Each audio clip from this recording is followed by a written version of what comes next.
तो बच्चों आपकी स्क्रीन पे ये लेक्चर नंबर 6 था जो मैंने आपके साथ प्रीवियस टर्म पे डिस्कस किया था और इसमें हम लोग ने कॉलिगेटिव प्रॉपर्टीज पे बेस्ड न्यूमेरिकल्स को देखा था।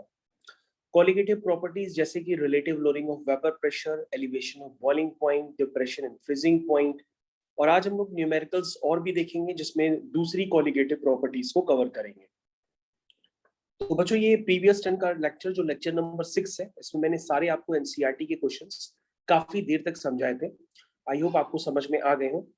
अब बच्चों हम लोग यहाँ से आगे कंटिन्यूएशन करेंगे और आगे कंटिन्यू जो करेंगे उसमें आपको देखने के लिए मिलेगा फ्रीजिंग पॉइंट हो चुका है, इसके आगे कंटिन्यू कर रहे हैं दूसरे एनसीईआरटी के क्वेश्चंस पे। तो अगर आपके पास एनसीईआरटी है तो आप भी अपनी एनसीईआरटी ओपन कर सकते हैं। तो एनसीईआरटी का ये जो एग्जाम्पल है इसको मैं अभी जस्ट कवर करने जा रहा हूँ, तो आपको ये क्वेश्चन ध्यान से देखना पड़ेगा। तो सबसे पहले बच्चों इस क्वेश्चन को मैंने यहाँ पर कॉपी कर दिया है, अगर आप ध्यान से देखें तो आपकी स्क्रीन पे ये क्वेश्चन पूरी तरीके से नजर आएगा। तो बच्चों इस क्वेश्चन को अगर हम ध्यान से देखते हैं तो हमें यहाँ पर कई सारी बातें समझ में आ रही हैं, क्योंकि हम लोग ने काफी सारे कंसेप्ट ऑलरेडी पढ़ रखे हैं। तो इस क्वेश्चन को एक बार रीड करते हैं, इसमें क्या लिखा हुआ है, उससे ये बातें हम लोगों को क्लियर होंगी। इसमें बच्चों सबसे पहले लिखा हुआ है कि 1 gram of non electrolyte solute dissolved in 50 gram of benzene. तो बच्चों यहां तक तो सारी बात क्लियर ही हो गई कि ये कॉलिगेटिव प्रॉपर्टी का क्वेश्चन है, क्योंकि एक नॉन वोलाटाइल सोल्यूट को या नॉन इलेक्ट्रोलाइट सोल्यूट को हम क्या मिक्स कर रहे हैं, वोलाटाइल सॉल्वेंट में मिक्स कर रहे हैं। तो बच्चों जो सोल्यूट है वो भी आपको क्लियर है कि जो सोल्यूट है आपका उसका रिप्रेजेंटेशन होता है बी से, यानी कि डब्ल्यू बी आपके पास गिवन है 1 ग्राम, और इसके अलावा जो आपका डब्ल्यू ए है वो है आपका 50 ग्राम। एम ए हमको चाहिए नहीं होता है, अगर वो चाहिए होता तो वो बेंजीन का मोलर मास होता। बाय द वे हम लोग यहाँ से आगे कंटिन्यू करते हैं और देखते हैं क्या गिवन है। इसमें गिवन है कि जब हम नॉन इलेक्ट्रोलाइट को यानी कि नॉन वोलाटाइल सोल्यूट को वोलाटाइल सॉल्वेंट में मिक्स करते हैं तो यहाँ पे एक इफेक्ट पड़ता है। क्या होता है? Lower the freezing point of benzene, यानी कि दोनों के मिक्सचर से जो सॉल्यूशन क्रिएट होता है उस सॉल्यूशन का क्या होता है, फ्रीजिंग पॉइंट लोअर हो जाता है। मेरी बात आपको समझ में आनी चाहिए, क्योंकि जब एलिवेशन इन बॉइलिंग पॉइंट कर रहे थे तो सॉल्यूशन का बॉइलिंग पॉइंट राइज हो जा रहा था, लेकिन ये है डिप्रेशन इन फ्रीजिंग पॉइंट। क्या है ये है डिप्रेशन इन फ्रीजिंग पॉइंट। तो जस्ट इसमें रिवर्स होगा। तो अगर आप कंफ्यूज हो रहे हैं तो आप लिख भी सकते हैं this is depression in freezing point पे ये न्यूमेरिकल है, तो आप इसको ध्यान से देखिए, this is depression in freezing point. तो बच्चों आपको ये समझ में आना चाहिए कि जो फ्रीजिंग पॉइंट है सॉल्यूशन का, पहले क्या होता था, सॉल्यूशन का वेपर प्रेशर कम हो जाता है। जब सॉल्यूशन का वेपर प्रेशर कम हो जाता है तो उसका अगर हम बॉइलिंग पॉइंट पे रिस्पेक्ट में देखते हैं तो बॉइलिंग पॉइंट इंक्रीज कर जाता है, लेकिन अगर फ्रीजिंग पॉइंट के रिस्पेक्ट में देखते हैं तो फ्रीजिंग पॉइंट कम हो जाता है। तो वेपर प्रेशर अगर सॉल्यूशन का कम होता है तो फ्रीजिंग पॉइंट भी कम हो जाता है। तो उसने यही तो लिखा है कि फ्रीजिंग पॉइंट क्या हो जाता है, कम हो जाता है। कितना कम हो जाता है? 0.40 लिखा हुआ है उसको साफ साफ, आप उसको ध्यान से देखिए। उसके बाद बच्चों लिखा हुआ है जितना कम हो जाता है उसको कहते हैं डिप्रेशन इन फ्रीजिंग पॉइंट। तो उसको आप रिप्रेजेंट कर सकते हैं डेल्टा टीएफ से। तो डेल्टा टीएफ है आपका 0.40 केल्विन, ये आप अलग से लिख लीजिए। उसके बाद लिखा है the freezing point depression constant, यानी आपके पास केएफ गिवन है, केएफ गिवन है 5.12 केल्विन केजी पर मोल, ये भी क्वांटिटी आपके पास गिवन है। उसके बाद कह रहा find the molar mass of the solute. बच्चों सोल्यूट का सिंबल क्या होता है? सोल्यूट का सिंबल होता है बी, यानी आपसे पूछ रहा है एमबी क्या होगा। ठीक है, तो बच्चों आप सारी बातें जानते हो, उनको यूज करो और अपना सॉल्यूशन को स्टार्ट कर लो। कैसे लिखोगे? लिखोगे सबसे पहले चाहे एलिवेशन इन बॉइलिंग पॉइंट हो चाहे डिप्रेशन इन फ्रीजिंग पॉइंट हो, ये दोनों ही डायरेक्टली प्रोपोर्शनल होता है मोलैरिटी के, और प्रोपोर्शनलिटी हटाते हैं तो एक कांस्टेंट आ जाता है, this is KF into M. तो आई थिंक आपको ये बात समझ में आना चाहिए कि delta TF is equal to KF into M. तो बच्चों यहां से आ गया delta TF is equal to KF into M, और केएफ आपको पता है, केएफ कितना है? 5.12। मोलैलिटी क्या होती है? W B divided by MB into WA divided by 1000। अब बच्चों यहाँ पे सारी वैल्यूज पुट कर दो और आपको MB निकालना है तो आप MB की वैल्यू वहां से अपने आप निकाल लेना। तो बच्चों वैल्यूज पुट कर रहे हैं यहाँ पर। ये है आपका 0.40, ये है आपका 5.12, WB है आपका 1 ग्राम, ये है 1000 होल डिवाइडेड बाय आपका जो नीचे है वो है MB आपको निकालना है और W है 50 ग्राम। तो बच्चों अब यहां से आप MB बहुत इजी तरीके से कैलकुलेट करोगे और जब आप वो कैलकुलेट करोगे तो वो आएगा 256 ग्राम पर मोल। तो बच्चों ये क्वेश्चन था डिप्रेशन इन फ्रीजिंग पॉइंट का क्वेश्चन, जिसको मैंने आपको 5th नंबर लेक्चर में ऑलरेडी काफी देर तक डिस्कस किया था कि वेपर प्रेशर कम होने से बॉइलिंग पॉइंट इंक्रीज करता है सॉल्यूशन का, लेकिन प्रेशर कम होने से फ्रीजिंग पॉइंट डिक्रीज करता है सॉल्यूशन का। लेकिन ये सब कब होता है बच्चों? जब हमें नॉन वोलेटाइल सोल्यूट को या नॉन इलेक्ट्रोलाइट सोल्यूट को वोलाटाइल सॉल्वेंट में मिक्स करते हैं। तो बच्चों ये क्वेश्चन आपका एनसीईआरटी का कंप्लीट हो गया है। अब आपने देखा यहाँ पर मैंने आपको with the help of egg, मैंने एक अंडे की एग्जांपल से मैंने आपको ये भी बताया था कि आप किस तरह से ऑस्मोसिस को समझ सकते हो। तो ऑस्मोसिस की डेफिनेशन मैंने आपको काफी देर तक बताई थी। It is the flow of solvent particle from low solute concentration to high solute concentration. इस प्रोसेस को हम लोग क्या कहते हैं? इस प्रोसेस को हम लोग कहते हैं ऑस्मोसिस। क्या कहते हैं? ऑस्मोसिस। तो बच्चों आप देख सकते हैं आगे आपका मैं काम यहाँ से कंटिन्यू कर रहा हूं, आप यहाँ पे ध्यान से देखिए। तो ये है बच्चों आपके सामने क्वेश्चन, जरा ध्यान से देखिएगा क्या लिखा है इसमें।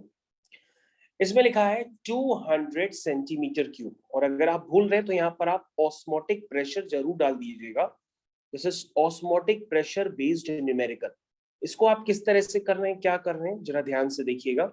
तो बच्चों यहाँ पर लिखा हुआ है 200 centimetre cube of an aqueous solution of protein contain 1.26 gram of protein. क्या मतलब हुआ? 200 सेंटीमीटर क्यूब। तो बच्चों सेंटीमीटर क्यूब तो वॉल्यूम होता है, ठीक है ना? तो बच्चों अगर आप ध्यान से देखेंगे तो वॉल्यूम का डाटा आपके पास गिवन है। वॉल्यूम आपके पास है 200 सेंटीमीटर क्यूब, और अगर आप इसको 1000 से डिवाइड कर देंगे तो ये किस में कन्वर्ट हो जाएगा? लीटर में। तो बच्चों ये कितने लीटर आया? ये आया 0.2 लीटर, यानी कि इतना वॉल्यूम है आपके पास। 200 centimetre cube of an aqueous solution, solution का वॉल्यूम है लीटर में, ऑफ अ प्रोटीन कंटेन्स इतने ग्राम ऑफ प्रोटीन, यानी इतने ग्राम ऑफ प्रोटीन का मतलब इस सॉल्यूशन में इतना प्रोटीन है, यानी कि WB आपके पास दिया है 1.26 ग्राम।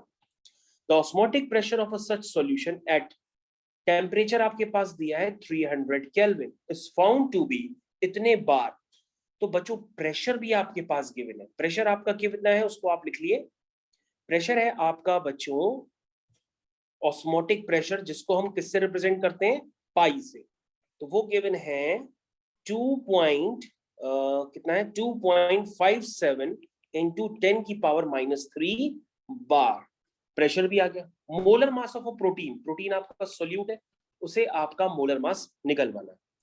तो बच्चों यहां पर आपको ये पता होना चाहिए, साथ ही में ध्यान दीजिएगा, यहां आपको ये पता होना चाहिए, साथ में मेरी बात ध्यान से सुनिएगा, साथ में आपको ये भी पता होना चाहिए कि यहाँ पे फॉर्मूला क्या होता है। फॉर्मूला बेसिकली बच्चों होता है यहाँ पर pi is equal to CRT। C क्या होता है? Concentration in moles per litre, यानी सी एक तरह से मोलैरिटी है। तो मोलैरिटी क्या होता है? मोलैरिटी होता है number of moles of solute, यानी कि WB डिवाइडेड बाय MB, ठीक है, divide by volume of solution in litre. ये हो गया बच्चों आपका, क्या हो गया? ये आपका हो गया ऑस्मोटिक प्रेशर की डेफिनेशन।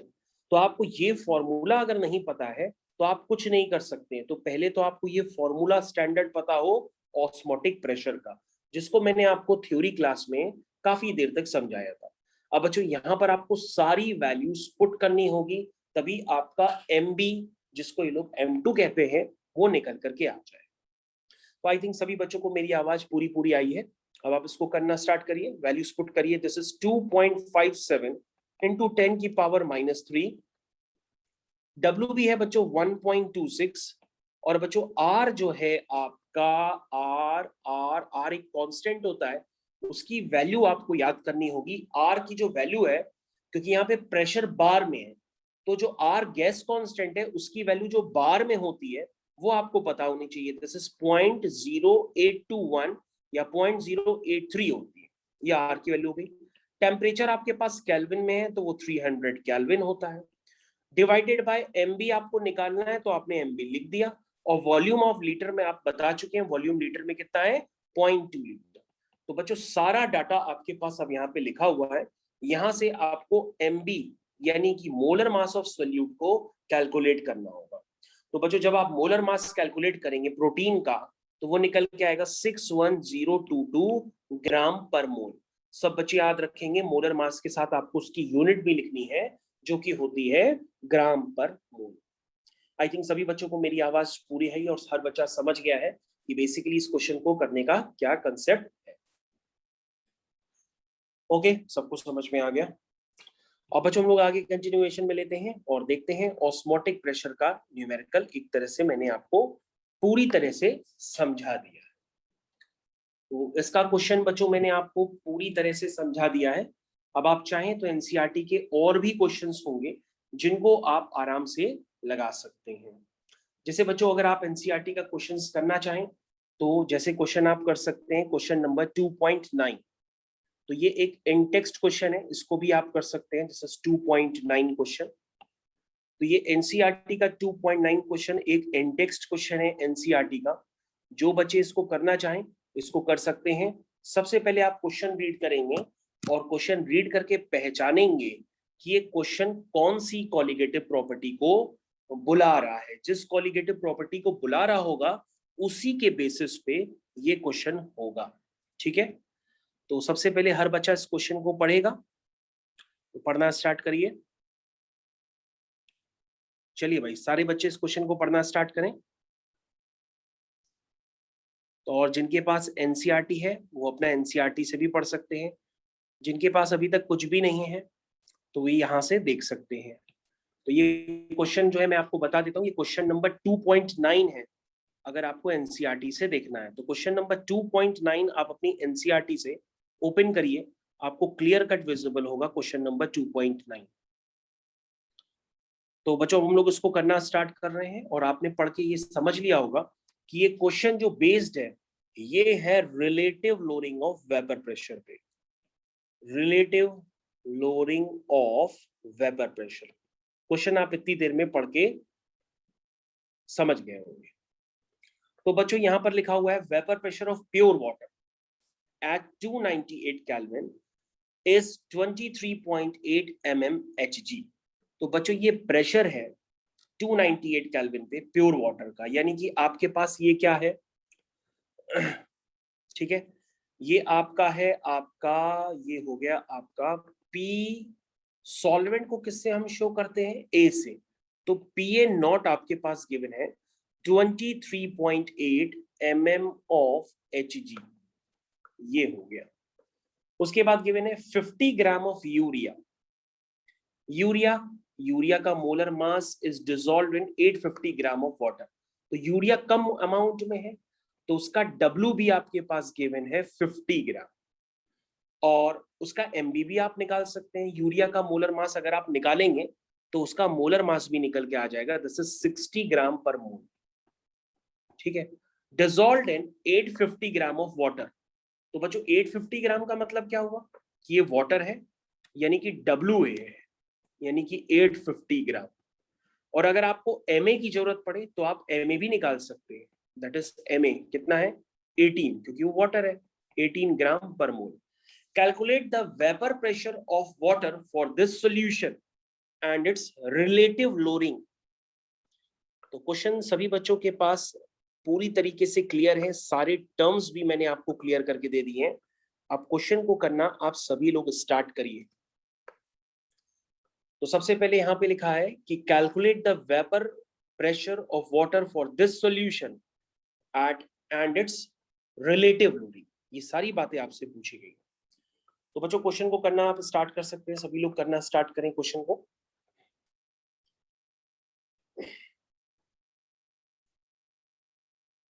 तो आपके पास टाइम है, आप क्वेश्चन कर सकते हैं।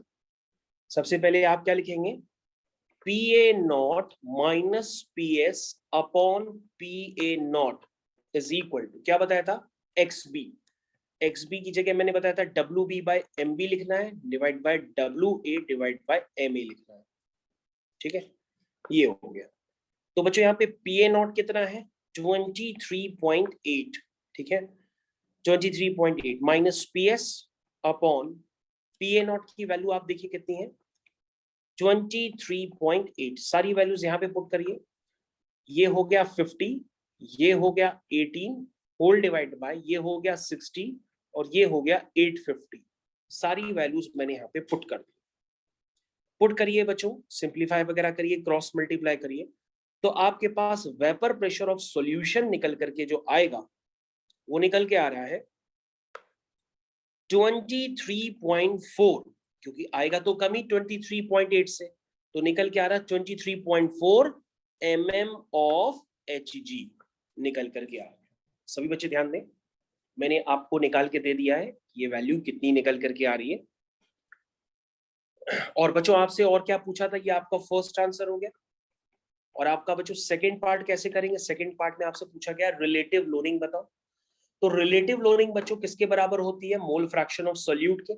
यानी बच्चों ये वैल्यू जो भी निकल करके आएगी यही एक्सप्रेस करेगी रिलेटिव लोडिंग को। तो बच्चों P A not minus P S upon P A not किसके इक्वल होता है, एक्स बी के।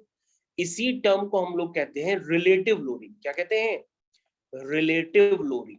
तो आपको रिलेटिव लोडिंग भी पूछी गई है, लेकिन आप जानते हैं कि ये वैल्यू किसके इक्वल है, 50 इंटू 18 डिवाइड बाय 60 इंटू 850। इस वैल्यू को जब आप कैलकुलेट करेंगे तो ये वैल्यू कैलकुलेट होकर के आएगी 0.0173, ये निकल के आएगी। तो बच्चों आप देख सकते हैं कि आपने दोनों पार्ट के आंसर सक्सेसफुली निकाल के दे दिए हैं। फर्स्ट पार्ट, सेकेंड पार्ट, दोनों का आंसर आपके सामने। तो इस तरह से आप क्वेश्चन को कर सकते हैं। क्वेश्चन इजी है, बस आपको थोड़ा सा दिमाग लगाना है और क्वेश्चन को करना है। इसके बाद बच्चों आपके पास इंटेक्स्ट क्वेश्चन है 2.10। तो 2.10 के लिए भी आपके पास समय है, अगर आप इसको करना चाहें तो बिल्कुल कर सकते हैं। Question number 2.10।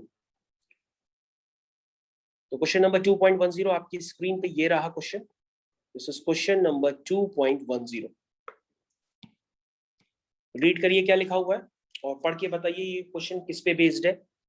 लिखा है boiling point of water at 750 mm Hg is 99.63 degree centigrade. ठीक है, वाटर का बॉइलिंग पॉइंट दिया है। ठीक है भाई, यानी ये क्वेश्चन कहीं ना कहीं एलिवेशन इन बॉइलिंग पॉइंट पर टारगेट करता है। How much sucrose is to be added, यानी कि how much sucrose is to be added to 500 gram of water such that it boils at 100 degree centigrade। तो बच्चों यहाँ पे ध्यान से देखिए, एलिवेशन इन बॉइलिंग पॉइंट हो रहा है क्योंकि 99.63 से वो 100 डिग्री सेंटीग्रेड चला गया है। इसका मतलब बच्चों इनका जो डिफरेंस होगा वो होगा elevation in boiling point, that is delta TV. तो बच्चों अगर आप इस प्रोसेस को पूरा करना चाहते हैं तो डेल्टा टीवी आप निकालेंगे कैसे, पहले आप जो दोनों टेम्परेचर हैं उनको केल्विन में कन्वर्ट करेंगे 2733 ऐड करके, और फिर दोनों को क्या करेंगे, माइनस करेंगे, चाहे डायरेक्ट भी माइनस कर लीजिए, ये वैल्यू आएगी 0.37 केल्विन। तो बच्चों आपके पास आ गया एलिवेशन इन बॉइलिंग पॉइंट। ठीक है, मास ऑफ वाटर आपके पास गिवन है इतने ग्राम ऑफ वाटर, यानी आपके पास गिवन है WA 500 ग्राम। WA आपके पास गिवन है 500 ग्राम। उसके बाद आपको उसमें जरूरत पड़ेगी सॉल्यूट के मोलर मास की। तो सॉल्यूट आपका क्या है, सुक्रोज। सुक्रोज का, तो सुक्रोज का मोलर मास यानी कि सॉल्यूट का मोलर मास MB, यानी वो किसका होगा, C12H22O11। ये सुक्रोज होता है बच्चों। जिस तरह से मैंने आपको ग्लूकोज का मॉलिक्यूलर वेट यानी C6H12O6 का मोलर मास लर्न करवाया है कि वो 180 होता है, वैसे ही सुक्रोज का मोलर मास होता है 342 ग्राम पर मोल। ये आपको लर्न कर लीजिए, या आपका निकालने में समय भी लग सकता है, इससे बढ़िया आप उसको लर्न कर लीजिए। तो आपने देखा आपके पास काफी डाटा यहाँ पर दिया हुआ है क्वेश्चन को करने के लिए। उसके बाद आपको यहाँ पर वाटर का गिवन नहीं है, केबी यानी इब्लियोस्कोपिक कांस्टेंट या molar boiling point elevation constant, तो वो अंडरस्टूड होता है और वो क्वेश्चन के पेपर में स्टार्टिंग में भी दे दिया जाता है। केल्विन केजी पर मोल अगर नहीं दिया है तो आप उसको अपने हिसाब से लिख लीजिए, इतना आप कर लीजिए। और इतना करने के बाद क्वेश्चन को करना करके बताइए कि बेसिकली इसमें क्या आंसर आ रहा है। ठीक है, तो कैसे लिखेंगे, delta TB is equal to K B into M. M क्या होता है, W B divided by M B W A divided by 1000। यहां बच्चों आपको सारी वैल्यूज पुट करनी है, पुट करिए। डेल्टा टीबी कितना है, आपने निकाला है 0.37, के बी कितना है 0.52, डब्ल्यू बी कितना है, डब्ल्यू बी गिवन नहीं है क्या, डब्ल्यू बी क्या पूछा है इसमें, अच्छा डब्ल्यू बी तो निकालना है, डब्ल्यू बी आपको निकालना है इन 2000, क्योंकि क्वेश्चन में पूछा गया है कि सुक्रोज का कितना ग्राम मिक्स किया गया, यानी कि डब्ल्यू बी आपसे पूछ रहा है। एम बी कितना है 342 और डब्ल्यू ए कितना है 500। तो बच्चों आपके पास सारा डाटा गिवन है, आप इसको सॉल्व करिए और डब्ल्यू बी निकाल दीजिए। जब आप डब्ल्यू बी निकालेंगे तो वो आएगा अप्रोक्स 121 ग्राम। ये बच्चों आंसर आपका निकल के आएगा, आप इसको करके बिल्कुल चेक कर सकते हैं, आंसर आएगा यही निकल के।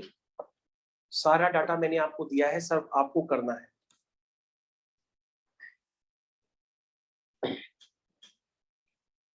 ओके, तो यहां से हम लोग आगे कंटिन्यू करते हैं दूसरे क्वेश्चन की तरफ। तो बच्चों अगला क्वेश्चन आपके पास जो है वो अगला क्वेश्चन है आपका 2.9 हो गया, 2.10 हो गया, 2.11 भी कर देते हैं।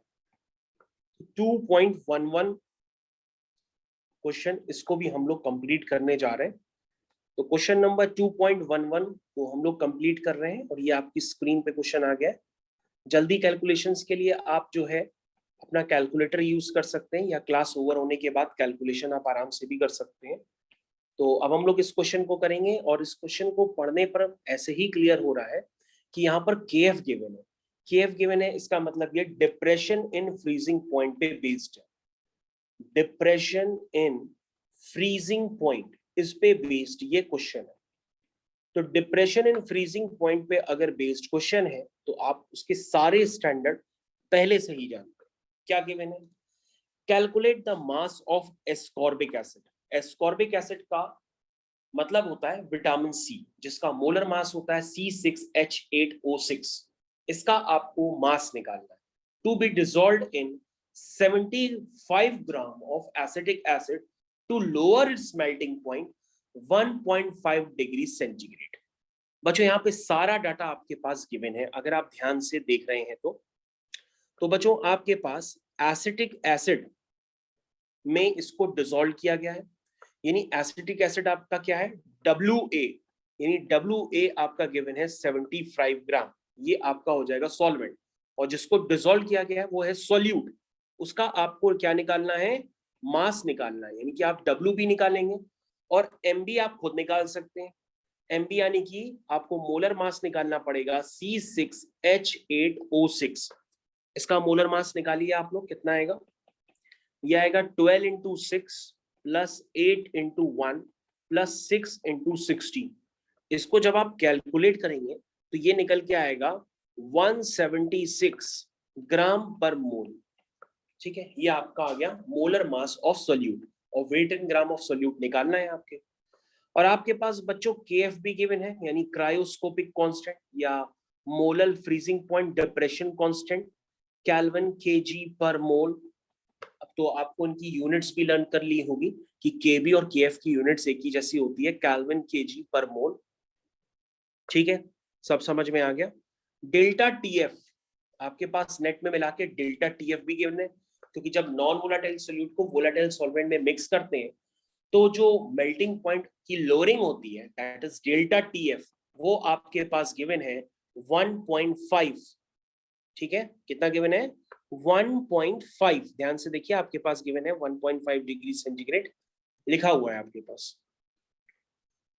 तो अब बच्चों आप यहां पर देख सकते हैं, ये डेल्टा टीएफ जो है बेसिकली, चाहे आप इसको 1.5 डिग्री सेंटीग्रेड लिखिए, चाहे 1.5 डिग्री केल्विन लिखिए, या सिर्फ केल्विन लिखिए, बात एक ही है, क्योंकि ये टेम्परेचर का डिफरेंस है। और टेम्परेचर का जो डिफरेंस है वो दोनों टेम्परेचर जो केल्विन में रहे होंगे उनका डिफरेंस लिया गया है, तो ये जो डिफरेंस आएगा वो भी केल्विन में ही होगा। तो अगर आप उसको केल्विन में लिखें या डिग्री सेंटीग्रेड में लिखें तो बात एक ही है, उसमें कोई फर्क नहीं है। अब आप लिखेंगे delta TF is equal to K F into M. M क्या होता है? W B divided by M B into W A divide by 1000। यहां बच्चों आपको सारी वैल्यूज एक एक करके पुट करनी होगी। ये आपका है बच्चों 1.5, ये आपका है के एफ। के एफ बच्चों क्वेश्चन में है given, this is 3.9। W B बच्चों आपको निकालना है, ये 1000 एज इट इज है, whole divide by M B. M B मैंने आपको निकाल के दे दिया है, दिस इज 176, और डब्ल्यू ए भी आपके पास गिवन है 75 ग्राम। तो बच्चों ये सारा डाटा जब आप कैलकुलेट करेंगे तो आपके पास डब्ल्यू बी निकल करके आ जाएगा 5.08 ग्राम या 5 ग्राम अप्रोक्स। तो आप अप्रोक्स लिखना चाहें तो भी लिख सकते हैं, या नहीं लिखेंगे तो भी चल जाएगा। ये लगभग आपका आंसर निकल के आएगा।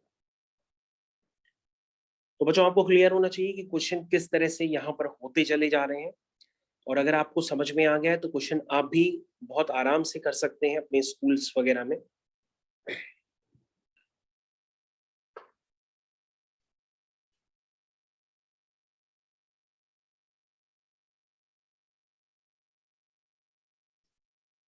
ठीक है बच्चों, समझ लिया। हम लोग आगे कंटिन्यू करते हैं नेक्स्ट क्वेश्चन की तरफ। तो बच्चों अगला क्वेश्चन आपका, नेक्स्ट क्वेश्चन आपके पास आ रहा है। नेक्स्ट क्वेश्चन के लिए फिर से आप अपनी एक बार एनसीईआरटी देख सकते हैं। तो एक क्वेश्चन था relative lowering of vapour pressure पे, दूसरा था एलिवेशन ऑफ बॉइलिंग पॉइंट पे, फिर डिप्रेशन इन फ्रीजिंग पॉइंट है। अब जो क्वेश्चन होगा बच्चों वो होगा ऑस्मोसिस, यानी कि ऑस्मोटिक प्रेशर पे ही बेस्ड होना चाहिए, क्योंकि इंटेक्स क्वेश्चन में हर एक क्वेश्चन की वैरायटी यहाँ पर दे करके आपसे पूछा जा रहा है। बच्चों क्वेश्चन आपकी स्क्रीन पे पूरी तरह से छप गया है, अब आप देख सकते हैं। लिखा है calculate the osmotic pressure in pascal. तो देखो मैंने कहा था ना ऑस्मोसिस पे होगा, वही निकलो। Exerted by a solution prepared dissolving 1 gram of polymer. अरे 1 ग्राम ऑफ पॉलीमर, यानी कि WB है आपका 1 gram of molar mass, MB है आपका 185,000, 1,85,000 ये पॉलीमर का मोलर मास है। पॉलीमर काफी लंबी चेन होती है तो उसका मोलर मास गिवन है। इन इतने ml वाटर वगैरह सब लिखा हुआ है। क्या लिखा है? Calculate the osmotic pressure in pascals exerted by a solution prepared by dissolving इतने gram of polymer of molar mass in इतने ml ऑफ वाटर। ठीक है, तो बच्चों अब आप ध्यान से देखें तो आपके पास सारा डाटा लगभग यहाँ पे गिवन है। जो टेम्परेचर है उसको आप केल्विन में कन्वर्ट कर लीजिए 273 ऐड करके, या 273.15 भी आप ऐड कर सकते हैं। मैं 273 ही ऐड करता हूं। उसके बाद यहाँ पर आपके पास वॉल्यूम भी गिवन है 450 ml, उसको लीटर में कन्वर्ट करेंगे तो 1000 से डिवाइड कर देंगे तो वो लीटर में कन्वर्ट हो जाएगा, क्योंकि ऑस्मोटिक प्रेशर का जो फॉर्मूला होता है वो बेसिकली होता है pi is equal to CRT। C होता है concentration in moles per litre, यानी कि WB divided by MB into volume होता है आपका लीटर में। ठीक है, समझ में आ गया? Pi is equal to CRT। अब यहाँ पे आपको सारी वैल्यूज पुट करनी है, एक एक करके वैल्यूज आप पुट करेंगे, आपका पाई निकल आएगा। पाई मतलब ऑस्मोटिक प्रेशर। तो WB बच्चों आपका 1 है, MB बच्चों 1,85,000 है, R बच्चों आपका कांस्टेंट होगा, लेकिन अब आपको जो R है बच्चों वो पास्कल में रखना पड़ेगा, क्योंकि आपको ऑस्मोटिक प्रेशर पास्कल में ही निकालना है। समझ में आया? और अगर बार में निकालने होते तो 0.0821 लिखते थे, लेकिन यहाँ पे आपको ऑस्मोटिक प्रेशर पास्कल में निकालना है, तो पास्कल में आर की वैल्यू होती है 8.314 इंटू 10 की पावर 3। ये आपको ध्यान देनी होगी, ये आर की वैल्यू होती है। अगर आप पूरा लिखना चाहें तो पूरा भी लिख सकते हैं। बेसिकली आर की वैल्यू होती है पास्कल में 8.314 इंटू 10 की पावर 3 पास्कल लीटर पर केल्विन पर मोल, ये इसकी यूनिट भी होती है अगर आप लिखना चाहें, वरना आप सिर्फ वैल्यू से काम चला सकते हैं। टेम्परेचर आपने निकाल दिया, दिस इज 310, और डिवाइडेड बाय आपके पास एक वॉल्यूम है जिसे आपको लीटर में लिखना है, और वो वॉल्यूम है आपका 450 डिवाइड बाय 1000, तो 450 डिवाइड बाय 1000।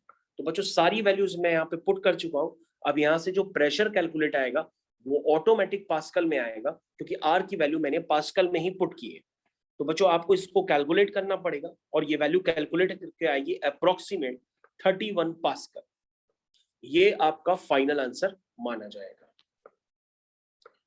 तो बच्चों ये इन टेक्स्ट क्वेश्चंस थे जो काफी इंपॉर्टेंट थे, जो मैं आपके साथ बड़ी देर से डिस्कस कर रहा हूं। अगर आप समझ गए तो अच्छी बात है। These are the very important in text question NCERT, जो ये MCQ में भी कन्वर्ट हो सकते हैं, इसलिए आपको इन पे ध्यान देना होगा कि इन टेक्स्ट क्वेश्चंस को हम लोग किस तरह से एग्जाम में करेंगे।